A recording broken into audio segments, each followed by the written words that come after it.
Hello again everyone. Welcome to my third video on investment appraisal, and this time I'm going to be focusing on the payback period. Now what the payback period is it's how long will an investment take in order to pay itself off. So how long is it going to be before that particular investment for a business breaks even? So for this I'm continuing with the example from my previous video. In order to be able to calculate this, you're going to need the cumulative cash flow.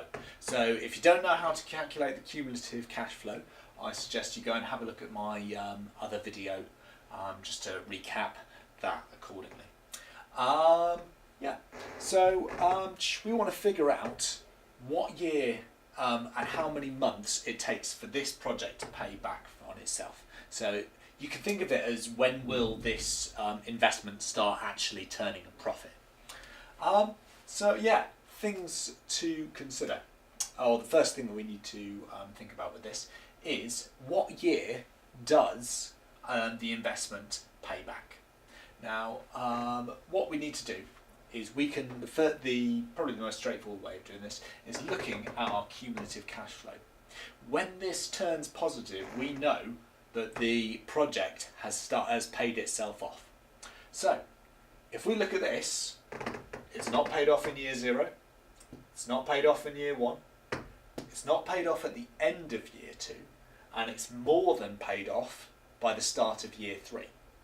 So that means that it has taken 2 years and a certain number of months in order to pay back. A lot of students will go to this one and they'll start taking numbers from the wrong places. That's something that's really important with this. You've got to make sure that you're taking the numbers from the right places.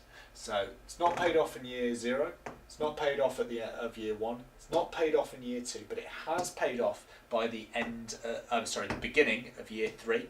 So therefore we know it's going to be 2 years and X many months. So we know that it's going to take 2 years and a certain number of months in order to pay off this investment.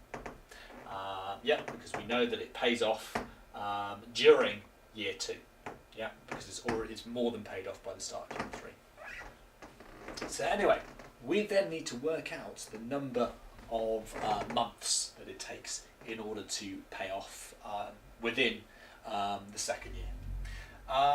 And the way that we do that is we need to use this equation down here. So outlay outstanding divided by the monthly cash flow equals the number of months that it takes.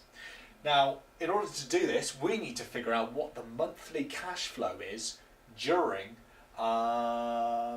in the run-up to the start of year 3. So during year 2, we need to use these figures here. So we're going to use our cash in, cash out, net cash flow, mainly just the net cash flow, in order to figure out how many months it's going to take us off to pay this. So how many months will it take us to pay off these £5,000 into this year? So we're going to take our net cash flow for the payback year. So if we go to our payback year, so in the run-up to during year 3, we know that our net cash flow for that year is £12,000. So net cash flow for the year, the payback year, so we're going to put £12,000 on the top of this equation, and then we're going to divide it by 12, because 12 is the number of months. So £12,000 divided by 12 is going to give us £1,000. So £1,000 per month. And then what we need to do is to calculate how many months it's going to take us to pay off this £5,000. So our outlay outstanding in this case is £5,000. Our monthly cash flow is 1,000. So 5,000 divided by 1,000 gives us 5. So it's going to therefore take us 2 years and 5 months in order to pay off this investment. Really important things to consider is this is the really The bit that a lot of students get stuck on is picking the right year here. So you know that it's going to be 2 years and X many number of months because this is the last negative year. So at the beginning of year 2, we've got £5,000 debt or still to pay off, and by the start of year 3, we've already had this amount into the account over 0. So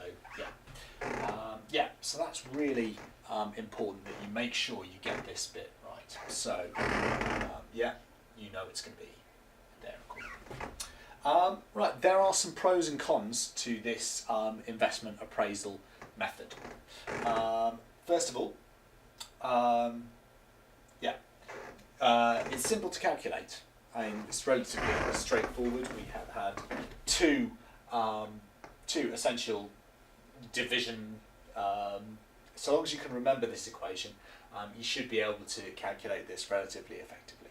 Practice is key there. And it also takes into account the cash flow timings. Cash flow may not be as high at the beginning of the project, and that's the case with this. As you can see, cash in is much higher later on in the project.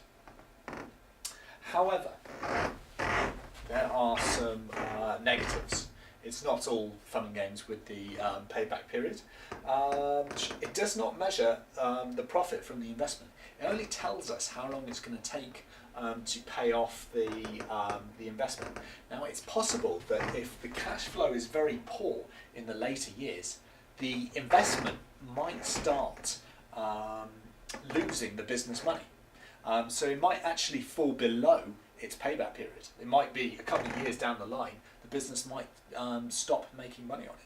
And the business would have to, perhaps do one of these with a number of other years in order to consider the ideal point to close down the investment, see if you can sell back the machine or pass it on, etc.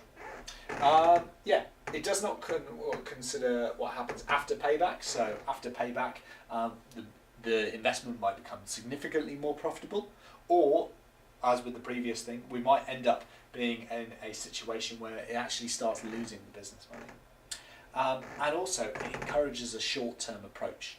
Well, if you focus on the payback period, how many years can we pay it back? After, it doesn't consider what happens beyond that. It just encourages you to make your money back and not consider what's more profitable. So there may be other investments with a longer payback period, but actually if they've got a longer lifespan of the project, or that the cash flows are greater and continue for longer than this investment, then actually it might not be a good comparison, even though it might pay back a little bit quicker. Anyway, I hope that's been helpful. My next video, I'm going to start looking at the average rate of return.